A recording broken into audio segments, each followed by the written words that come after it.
Well, I guess the first question probably everyone wants to ask is how's Callum doing? He looked quite downcast this morning getting on the bus and then getting off here, but he probably doesn't want to chat to media. So how's he doing? Yeah, it's been a tough period for Callum. I think one thing that he's always done ever since he's been involved at the football club is put the team first. His approach, certainly throughout the year and certainly the last couple of days, has been unbelievable through a really tough time. He came out of that the training session yesterday and he seemed quite positive. Was the decision made also by him or was it entirely the club? How did it get to that conclusion? Because he seemed pretty positive about how he trained.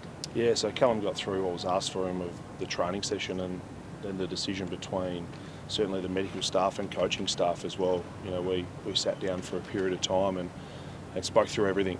And then the decision was the one that we made and then Callum was informed of that. So was he fit to play, Dean, but just was it too big a risk?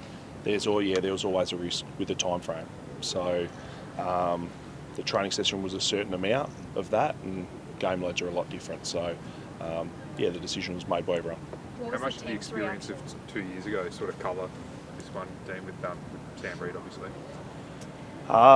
You just got to play everything on its merits. Sam was a little bit different to Callum this time.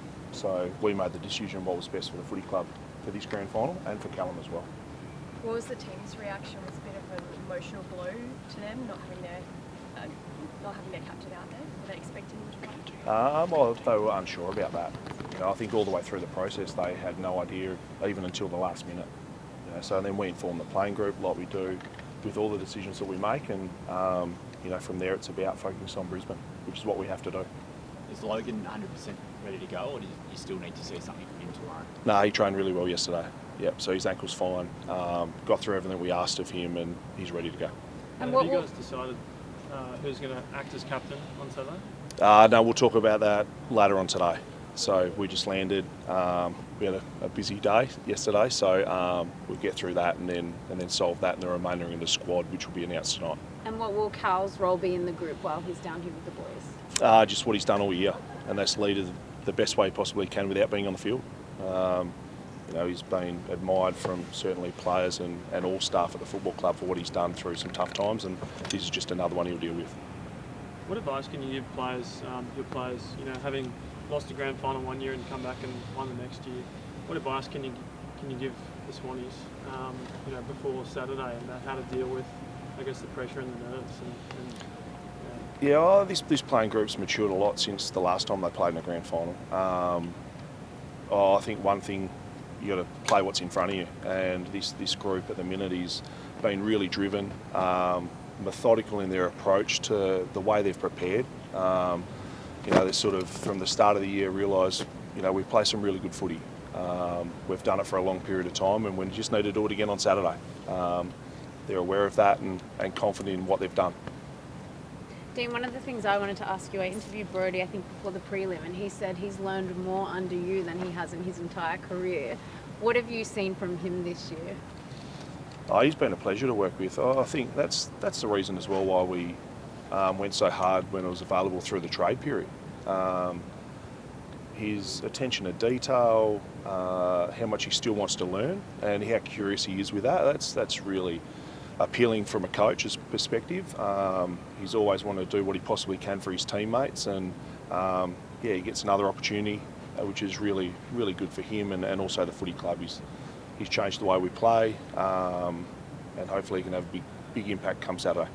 Do you sense that he could have an even bigger impact given Austin McNamee won't be playing? I think a lot of people certainly look at that, but what Darcy's done for a number of years on an AFL list, I've looked really heavily at him certainly this week, and not only what he's done at the VFL and how he's really dominated that league, but he played round 3, round 7 against the Giants, against Briggs, who I regard as a really good ruckman as well. So, and did really well in both of those games. So, we're preparing on that. Brodie's aware of the mindset that he needs to go in with, and hopefully it all goes to plan. Do you draw much on your own experience in grand final week, and have you been thinking about when you were playing and that lead up and keeping the nerves at bay? It's a while ago now. I think, and that's what you try, and certainly for the younger ones that are just experiencing, you can pass on as much knowledge as you can. A lot of these players are played in grand finals at the minute in our playing group as well, so they lean on that it's hard to say it's another game. We're prepared as well as we possibly can and try to be as stable as we can through that preparation period. So, hopefully come the bounce down, they're ready to go against a really good outfit. I imagine it's not lost on you, Dean, that you kicked the ball that ended up in the hands of Leo Barry in 2005, and now here you are.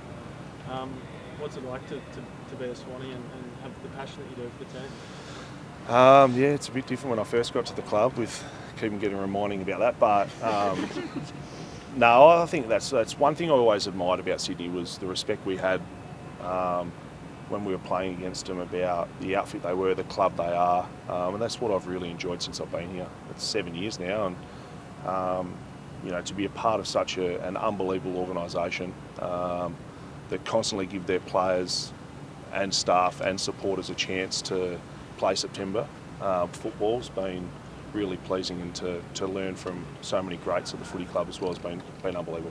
Dean, I think there's still some people over west, despite what you've said earlier this year, that are still holding out hope that you might head back there at some stage. Can you put them out of their misery again?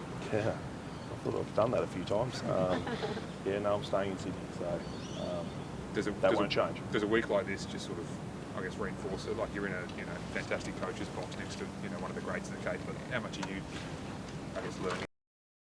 Oh, yeah, I'm learning a huge amount, and I think that's the best thing about being in the environment I'm in is, as you mentioned, John's one of the best coaches. His record's impeccable, and what he does and how he handles the club and the playing group is first class. So I'm continually learning every day off John, and I'll continue to do so. Are you more now East Coast than West Coast? You seem to be very settled where you are now these days, don't you? Yeah, and that's I think one thing I've always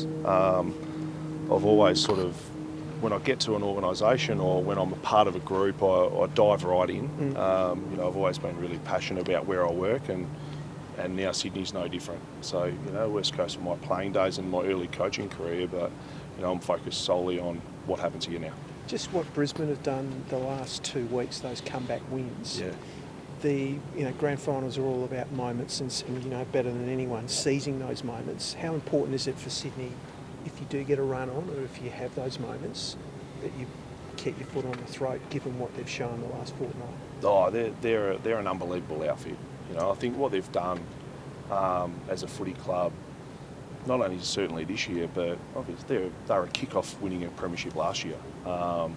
They've got a really experienced, hardened team, and that's why they're doing what they do late in games. They know how each other play. They stand up in those big moments. We've been fortunate in the back end of the year to play Collingwood in a period, GWS in a first final where we were in those positions as well. So I think that's the maturity of both playing groups, is that they can withstand that, stick to what they know works, and back in what they do, and they've done that. We've got to be aware of that. At some stage it's happening. Momentum in games is so crucial now. You've got to either keep your foot, as you said, on when you do have it, but also try and hold it as quickly as you can when you don't. Last few. Is Robbie Fox expected to play the full 4 quarters, or is he going to come in for Callum Mills? Not sure. Yeah, not sure yet. We're going to talk through that now.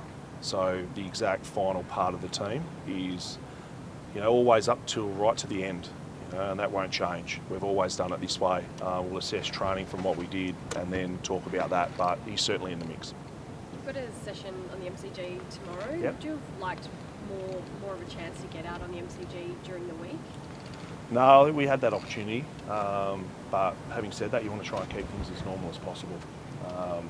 So the option was to do what we do back in Sydney, come down today, tick off what we need to tomorrow. The players have played there 3 times this year already. So there's certainly an opportunity to have a look around tomorrow, experience what it's about, and then hone in for what we've got to do Saturday.